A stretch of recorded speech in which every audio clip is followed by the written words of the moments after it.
i-lock niyo po yung front seats. Tayo po ay pupuri sa Panginoon. Ibigay po natin yung ating strength, yung ating talent sa pagpupuri kay Lord. Yeah? At just ilig po natin sa Kanya yung mga worries natin para clear po yung mind natin, yung puso natin sa pagpupuri sa Kanya para kalugod-lugod po tayo sa Kanya. Sabi nga po sa Philippians 4, chapter 4, verses 6 and 7, don't worry about anything. Instead, pray about everything. Tell God what you need and thank Him for all He has done. Then you will be experience God's peace, which exceeds anything we can understand. His peace will guard your hearts and minds as you live in Christ Jesus. Let's praise the Lord and let's worship Him. Let's spirit and sing.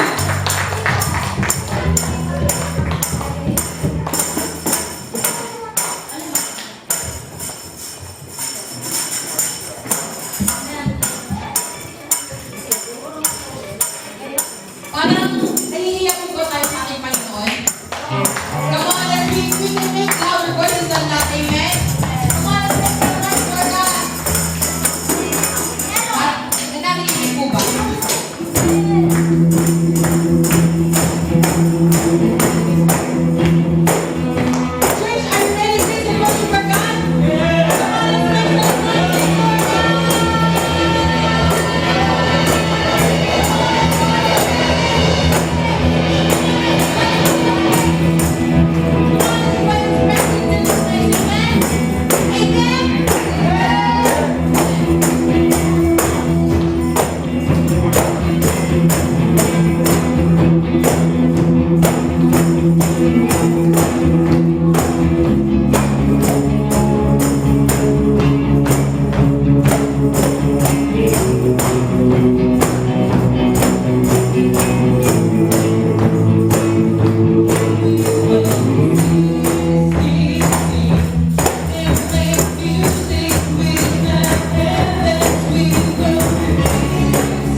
maintindihan mo tunay na you are deserving of praises and honor.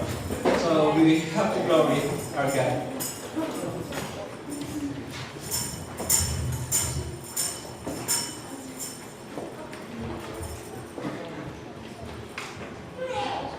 Let's continue to praise the Lord, my brother and sister. Let's stand up again. Raise your hands. Kumain po ba tayo? Teka.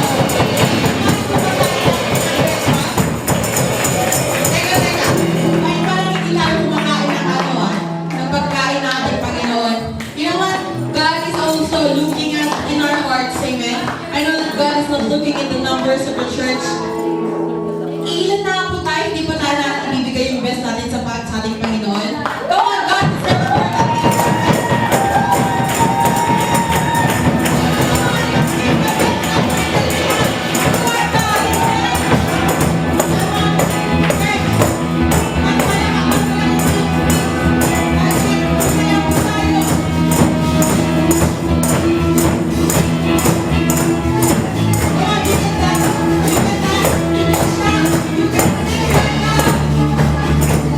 You can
so trusting you.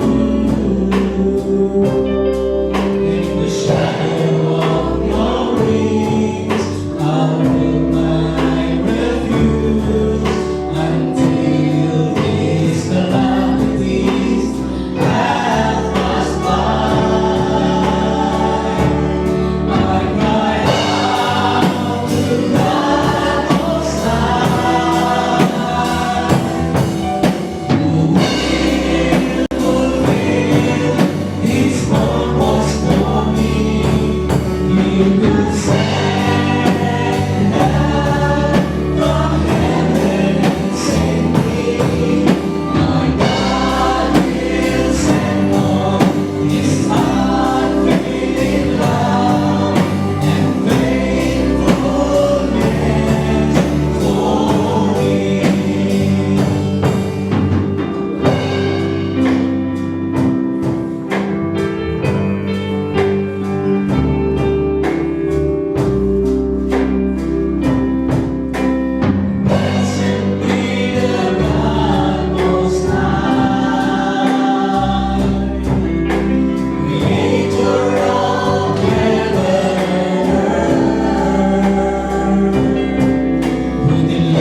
Come on and declare that all I want. 'Cause all I want is you. 'Cause all I want is worship. 'Cause all I want is you. Come on, church, sing. And all I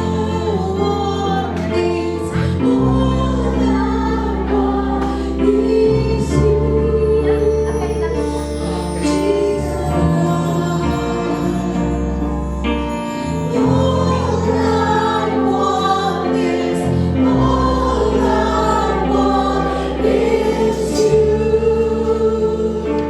Jesus. Come on, this is not a song, this is a declaration to our God.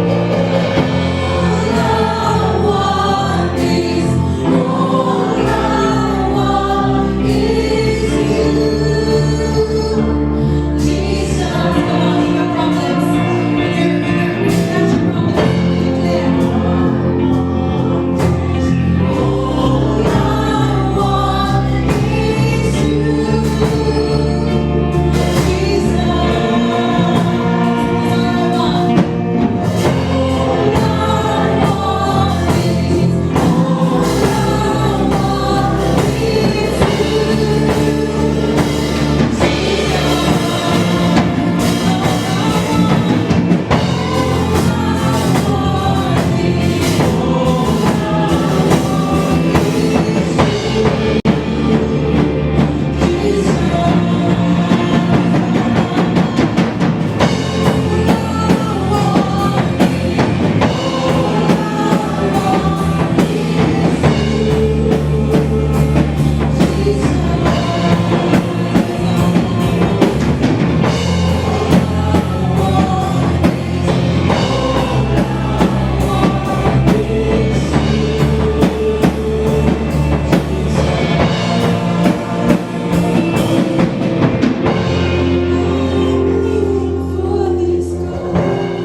overwhelmed my brokenness. Convicted by your spirit and by your word, your love will never fail.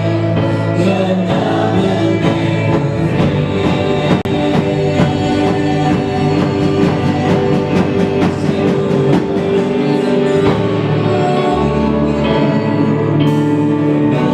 Only time for us to know your name, to live within the Savior's lovely through my place, knowing He'd be crucified in love, people like this have been again. The wonder only time for us to know your name, to live within the Savior's lovely through our place, knowing He'd be crucified in love.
worship you. We continue to glorify you. And we continue to exalt your name, Lord. Thank you so much, Father, for this day again that you've given to us, Lord. Thank you, Lord, for being in this place, oh God. For being in this place, Lord, you can bless us, Lord, bountifully. Lord, again, Jesus, we will ask, Lord, your blessings upon these people who are here right now, oh God. Hindi ka, Panginoon, ikaw po, Panginoon, ang kanilang dininig, oh God, that they are here right now, oh God. Thank you so much, Father, oh God. Hindi po sila, Panginoon, pipitigin po sa tao, sa paligid nila, Panginoon, puri. But Lord, they are here, Lord, because of you, oh God. Thank you so much, Lord. And again, Lord, that we continue to thank you, Father, for your goodness to us, Lord. Thank you for the past few days, Lord, that you blessed us, Lord. You protected us. You give us our needs, oh God. And you give us strength, oh God, to do what we are supposed to do, oh God. And Lord, thank you so much, oh God. And I know, Lord, that your love never ceases to us, Lord. Thank you so much, Father. And Lord Jesus, I know, God, that you are here in the midst of us, oh God. And I know, God, that two or three gathered together, you are in the midst of them. Father, Lord, we continue, God, our ministry, our worship today, oh God. Continue to bless our music ministry, our God Most High's church, oh God. Lord, I know, God, that it's you whom we glorify, Father. It's you whom we exalt, God Most High. Thank you so much, Father. At Lord, kung sino ang Panginoon na gagamitin mo ngayong araw na to magsasalita, Panginoon. Lord, continue to anoint, Lord. Continue to give them wisdom and knowledge, Panginoon. Na kailan po, Panginoon, ang makikita, O God. Thank you so much, Father, for nagilagan mo sila, Panginoon. Pagpalain mo ang kanilang buhay, O God. Ang kanilang mga kamag-anak, Panginoon. As O Lord, sa lahat ng mga tao nandito ngayon, Panginoon. Whoever who are here right now, Lord. Continue to bless their lives, O God. Wherever they are, whatever, Lord, sa sunod na mundo, Panginoon, nasaan man sila, Panginoon. Alam po, O God, God, that, whatever needs, they need from you, Father. Lord, continue to answer them, Father. Thank you so much, Father, and we trust you, Father, today, O God. May your guidance and also blessings be upon us. In Jesus' name we pray. Amen. Hallelujah. Patuloy ka namin pinupuri, O Diyos. Patuloy ka namin pinasasalamatan sa walang hanggang awa mo at kapagsaan. Bawat isa, O God. Maraming po salamat sa kaluluwang lumugon sa iyong panawagan, Panginoon. Alam po namin na we are not perfect, but in believing you, we will become perfect. At salamat po sa mga salita mo, O Diyos. At Father God in heaven, dalangin po namin, Panginoon, tayo sa harapan, Panginoon. Si Pastor Romel po, Panginoon, samahan niyo po siya, anoint his lips, O God. At sa message, Panginoon, na aming maririnig, ma-enlighten po ang aming mga spiritual life, lalo na po mga buhay namin at tanging ikaw lang po, Panginoon, ang aming kailangan. We do believe, O God, na patuloy mo pong sasamahan ng gawain ito, Panginoon. Magpapadala ko po, Panginoon, ng more worshiper, mga manggagawa, O Panginoon. Panginoon, marami rin pong salamat, Panginoon, sa hindi nakarating, Panginoon, sa kanilang mga reason, Panginoon. Palayan mo din po sila, O Diyos. Maraming po salamat, O Panginoon, sa iyong pagsama sa gawain ito, O God. Tunay nga, Panginoon, na kahit kailan hindi po kinulang ang gawain ito, Panginoon. At Father God, bless po lahat ng mga workers, O God, lalo na po mga young people, ng mga kiddos, Panginoon. Sa batang isipan nila, Panginoon, mapalad sila, O Diyos, na nakakarinig na sila, Panginoon, ng iyong mga salita. Patuloy mo po silang samahan, O Panginoon, lalo na po mga magulang, O Diyos. Maraming po salamat. Sa iyo po ang kapurihan, Panginoon. Sa pangalan mo, Jesus, ito ang aming dalangin. Let's keep standing, brother and sister. I hope you are fulfilled with the Holy Spirit through singing and praising the Lord. We're here to praise the Lord. So forget about your worries, your fears. Just trust in the Lord with all thine heart, and lean not unto thine own understanding. In all thy ways acknowledge Him, and He shall direct thy paths. We have to depend on God's word because that's true, and that's already a lot of people testifying about the goodness and mercy of God. And now, may we call on Sister Pastora Scarlett to give us a word from the Lord. Let's give her applause.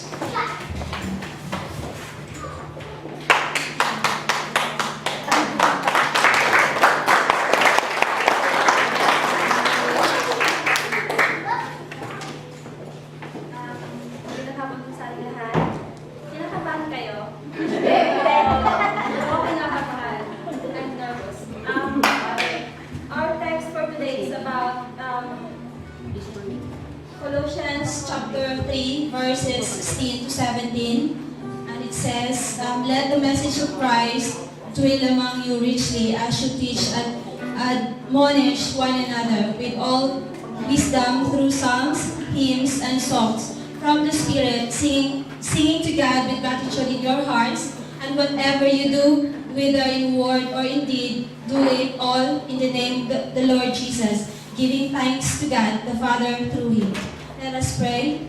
Panginoon, maraming salamat po sa araw na ito na kami po ay ginather mo ulit, Panginoon, pang makapag-aral po na inyong salita.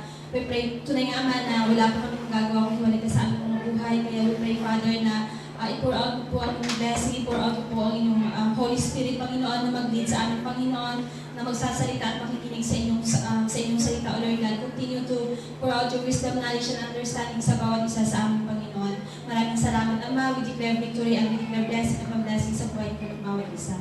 In Jesus' name we pray. Amen. Maupo na po tayo lahat. Nagkakaparman. Interpreter, position please. Kanina, nung mag-uumpisa pa lang tayo, ilan pa lang tayo lahat. Tapos, habang tumatagal, pumapasok yung tao, dumarami, sabi ko, oh. Ayan, tapos pumasok yung English. Oh, ulit. But I believe, inilit ako ng Holy Spirit. Amen? At inilit din sila ng Holy Spirit. So, ang topic natin ngayon sa, na-miss niyo ba si Pastor? Amen. Sabi ni Pastor, na-miss po niya tayong lahat. At sabi niya po, yung pinagtanggalan na lang daw ng shades yung maputi sa kanya. Praise God. So, ang topic po natin today is holding God's Word. Our aim is to teach us how to hold on God's words. I believe na narinig na po natin ito sa mga subtopic ni Pastor about reading, etc., about Word of God. And I have learned this from my discipleship studying back in Hong Kong. Pero hindi ko po natapos dahil sa hindi ko po na-resist yung temptation sa buhay ko. Pero ngayon, eto na, kayang-kaya na. Amen. So, once a church member asked, I hear the pastor's sermons every Sunday and sometimes read the Bible twice a week. Isn't that all I need? No. If you want to be a weak Christian, the answer is yes. But if you want to be a strong Christian, the answer is no. Because hearing the Word of God just once a week or reading the Word of God once a week is not enough. Amen? Amen. If you want to be a disciple, God's Word must have important place in your heart. How often do you read your Bible? Once a day, once a week, once a month, once a year? Hindi po nalulugod ang Lord na ganun po ang ginagawa natin. At least po, once a day, magbasa po tayo ng isang kahit isang chapter lang po ng kanyang salita. Amen? And kadalasan po sa mga Christians, gusto po nilang magbasa ng salita ng Diyos pagising nila sa umaga. Kasi bakit? Kasi fresh yung isip nila, wala silang ibang iniisip. Di ba? Dapat pagising natin sa umaga, unang papasok sa ating puso, unang papasalamatan natin is ang Lord. Ganun din po sa pagbabasa ng salita. Ang dapat po una natin hawakan pag-ising natin is ang Bible at magbasa po ng salita ng Lord. Are you a disciple? Disciple of God? Ano mo masabi na disciple ka ng Lord? You're following God. You're following God? What else? And walk with Him. Obey Him. Obey the word of God. A disciple is one who has a firm hold on God's word. Amen? Amen. Like the 5 fingers of the hand, there are 5 things we must do. Holding the Bible with just 2 or 3 hands. Oh no, 3 fingers. Alam mo mukha ng iba. With your 2 or 3 fingers, di ba, madali mo siyang madrap. Kasi hindi firm, hindi matatag yung pagkahawak mo. But if you're holding the Bible with 5 hands, matibay, 5 fingers, matibay po siya at hindi po malalaglag. Amen?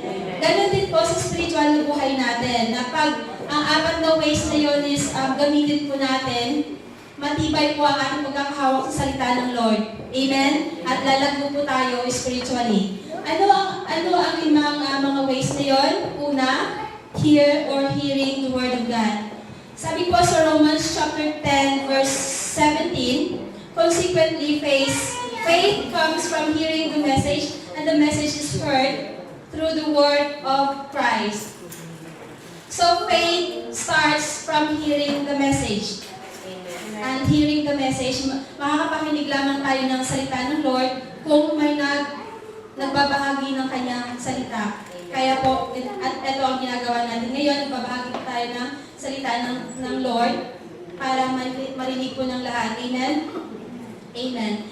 Listening to other people speaking God's Word. Listening or watching sermons in YouTube. Isa din pong way para makapakinig po tayo ng salita. Mag-search po tayo sa YouTube ng mga sermons. Nandun po. Kaya po, yun po ang purpose ni Pastor, bakit po niya ina-upload yung mga sermons niya kahit narinig na natin para po mapakinggan po natin ulit at ma-rewind po sa ating isip at sa ating puso. Amen? Amen. Amen. Praise God. So, sa fellowship din po, isang way din po na makakapakinig po tayo ng salita ng Lord. Kagabi, pero nakalimutan ko, kagabi nag-fellowship kami sa bahay nila Ate Nori, and isa po sa kasama po namin, si Ate Jo, may verse po siyang binitawan, Proverbs, basta sa Proverbs po, hindi po magaling yung memory ko sa memorization. Sorry. So, nag-share po siya ng isang verse about sa talas ng ating mga dila. So, ganun po yung gawin natin. Kapag nag-fellowship po tayo, dapat hindi nawawala ang presence ng Lord. Hindi po nawawala na dapat po si Lord is center pa rin po ng ating fellowship. Amen? Amen. Kahit po pag kumakain tayo, dapat po yung ginagawa natin, nag-exchange po tayo ng ideas about sa napakinggan natin kay Pastor, about sa nalawin natin. Hindi po na nag-fellowship tayo para pag-usapan ng buhay ng ibang tao. Chismis pa. Amen? Amen. So hearing is like a little finger, very weak by itself. Oo nga naman, di ba? Pag yung little finger mo lang may hawak sa Bible, wala. Wala ka talagang mahahawakan. So, hearing is not enough. Amen? Amen. Number 2, read or reading. Sinabi po sa Revelation chapter 1 verse 3, blessed is the one who reads aloud the words of this prophecy, and blessed are those who hear it and take to heart that is written in it, because the time is near. So pinagpala po ang mga taong nagbabasa ng salita ng Lord. At pinagpala po ang mga taong nakakapakinig nito. Pinagpala po tayo lahat ngayon dahil dito tayo para makinig ng salita ng Lord. Pinagpala po tayo kapag nagbabasa tayo ng Bible, ng salita ng Lord, nakikinig tayo na pinapasok dito, pinapasok dito. Hindi yung pinapasok dito, labas lahat doon. Dapat po may natitira sa ating puso. Amen. Napakaseryoso nyo. Wala akong kwento eh. Sorry. Wala akong kwento. So sabi ko doon, read it and take it to your heart. Reading gives us a chance, give God a chance to speak to us personally and directly. Pag nagbabasa po tayo ng salita ng Lord, nakikipag-usap po tayo sa Kanya. Amen? Pinapakita niya po ang mga bagay na hindi natin nakikita. Pinapakita po niya ang mga bagay na kalugod-lugod sa Kanya at makaka-alitak sa ating sarili at sa lahat sa ating Lord. So, pagbabasa po ay pakikisa sa Panginoon. Reading His Word is a way of worshiping Him. Amen? Sa exhortation po ni Paul do. Si Paul po natin, si Brother Paul, si Pastor to be.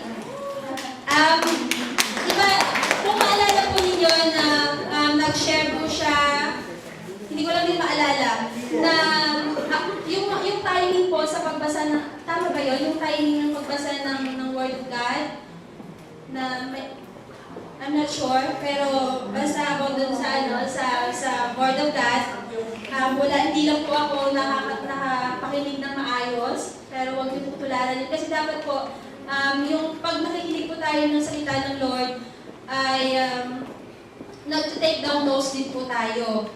Para po pag-uwi natin, pwede natin basahin yung ulit at ma-renew at ma-remind po sa ating isip. Sabi ko nga po kanina. Ayun. So, tinulong po tayo ni Paul kung paano ang timing sa pagbasa ng Word of God. At sinabi ko po kanina na kadalasan sa mga Christian, at ako din po, doon po yung ginagawa ko kasi mas naiintindihan ko at nandun yung connection ng Lord pag sa umaga po tayo nagbabasa. At yun po yung nag-umpisa po tayo sa araw na kung saan mag-umpisa tayo na makasama ang Panginoon.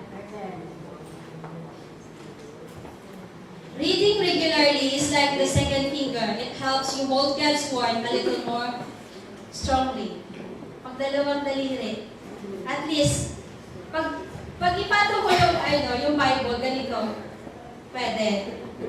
A little bit stronger, right? Pero hindi pa rin po enough yun. Number 3, study or studying. Acts chapter 17:11 says, Now the Bereans were of noble character than the Thessalonians, for they received the message with great eagerness and examined the scriptures every day if what Paul said is true. Says they received the word with eagerness and examine the scripture every day. Ginagawa po ba natin yun? Eager po ba tayong matutunan ng salita ng Lord? Amen. Amen. So ibig sabihin, nag-take down notes po tayo at binabasa po natin ulit yun pag-uwi natin sa bahay. Or, pag-uwi natin, wala, tulog. Ganun po ang nangyayari usually. Amen. Pero dapat po, kahit natapos na yung service, is patuloy pa rin po tayo nag-worship at naglilingkod sa ating Panginoon. Amen? Umaga, gabi, araw-araw, minuto, dapat andun po ang pag-worship natin sa Lord. Amen. Naisip po natin na maging Bereans. Nandun po yung eagerness nila sa salita ng Lord at nandun po yung pag-examine, pagsaliksik nila sa salita ng Lord. Gusto ko mong gayahin si Pastor eh. Di ba, na-notice ninyo na si Pastor pag nag-preach siya, pero hindi ko siya magaya. Pag nag-preach si Pastor, ano ba tawag doon? Sipit. Ano ba tawag doon? Hindi, yung iniisa-isa niya. Hinihimay, ayun. Hinihimay-himay niya ang salita ng Lord para maintindihan natin. I pray na lahat po tayo is mabahagi na ng ganong way ng pagtuturo ni Pastor. Amen? Amen. So, ganun din po pag nag-aaral po tayo ng salita ng Lord, dinidig deeper po natin ang kanyang salita. Amen. Gaya po ng pag naghahanap po tayo ng treasure or gold, di ba?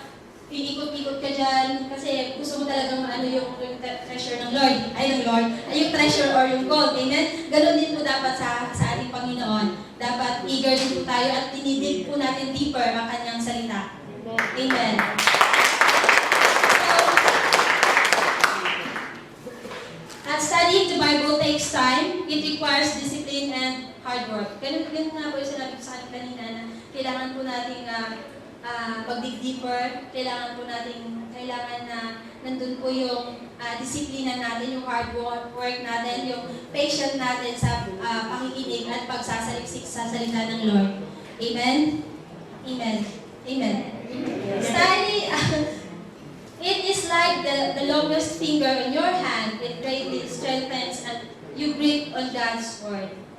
So, ito po yung ating middle finger. Pag tatlo po yung nakahawak sa Bible, pwede na, pero hindi pa rin enough. Hindi pa rin sapat. Hindi pa rin ganun katibay ang pagkakahawak sa salita ng Lord. Amen? Seryoso natin lahat. Number 4. Malapit na po tayo. Memorize or memorization. Sinabi po sa Psalm chapter 119, verse 11, I have hidden your word in my heart that I might not sin against you. So memorizing scripture is one of the best ways of hiding God's word in your heart. Sa ating paglilingkod sa Lord, marami na po bang nakatagong verses dyan sa ating mga puso? Marami na po ba tayong verses na memorize? Mga 3, for how many years po yun? Ako din po, Tita Rica, since 2004, nung nakilala ko ang Lord, 3 lang din po yung naaalala ko ngayon. Pero nung nag-study po kami ng basic Bible study, back in Hong Kong, for 3 months po, kailangan namin i-memorize yung 25 verses na yon. Pero wala pong natira sa akin isa. Wala po, hindi. Sabi ko nga, dati magaling ako sa memorization, ngayon hindi na. Pero kailangan po natin galing yun. Ibalik po natin ang pag-memorize sa salita ng Lord. Amen? So kahit once a day, one verse lang po sa isang araw, okay na po yun. Pwede po. Hindi ako naniniwala na tuwing nagbabasa tayo ng Bible, ng salita ng Lord, kahit one chapter lang a day, wala tayong matutunan, wala tayong makakalalang verse. Dapat po, sipiin po natin doon yung useful na verse mula sa Lord. Amen? Mula sa ating pagbabasa. So, memorization, it feeds your soul and makes you strong against temptation. Scripture memorization is not just for Sunday school kids. Ayun.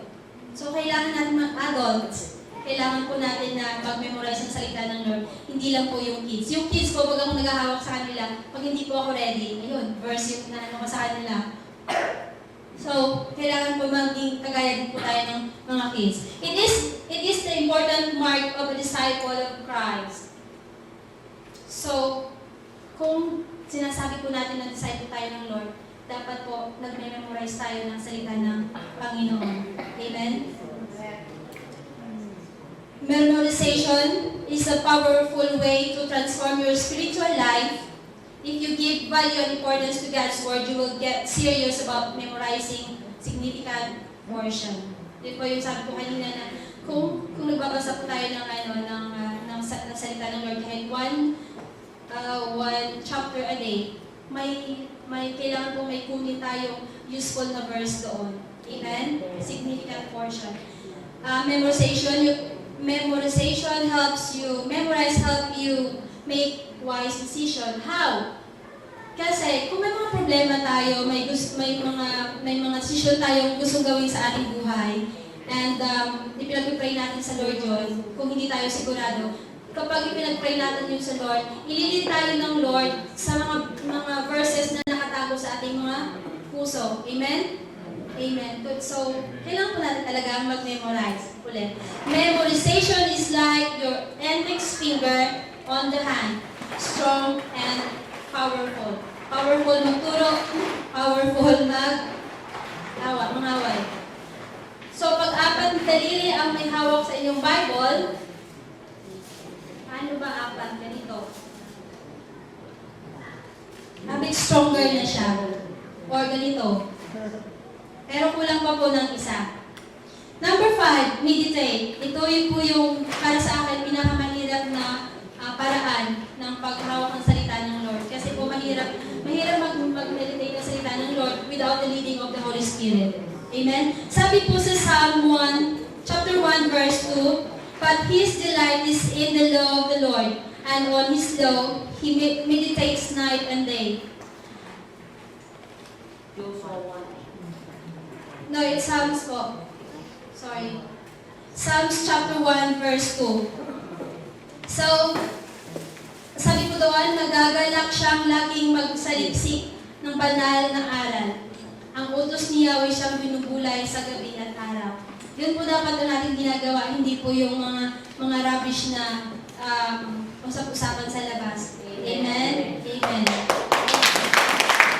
So, sabi ko po kanina, yung pag-meditate ay most challenging way sa paghawak ng salita ng ating Panginoon. This means to think deeply about what you have been hearing, reading, studying, and memorizing. You need to chew the spiritual food you receive from God before it will be of much benefit to you. So, magiging kagamit-gamit po sa atin ang salita ng Lord kung na-meditate po natin yun. Amen? Amen. Meditation is like the thumb of the hand. It must work together with all the other fingers. So, ito na po tayo. Without hearing, without reading, studying, and memorizing, hindi po makakagalaw itong meditation.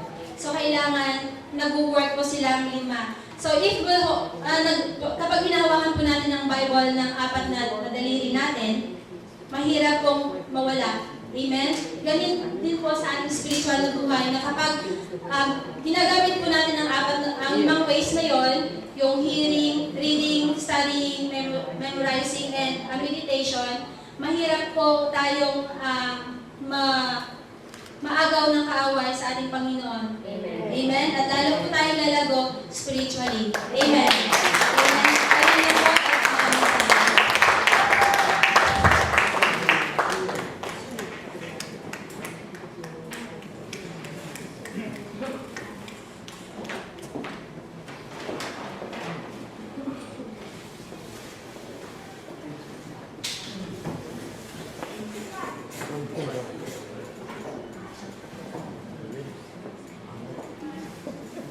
Manatili po tayo nakaupo at handa po natin ang ating mga puso ulit, ang ating spiritual eyes, spiritual ears, at ang ating mga notes dyan, mag-take down notes po tayo. Amen?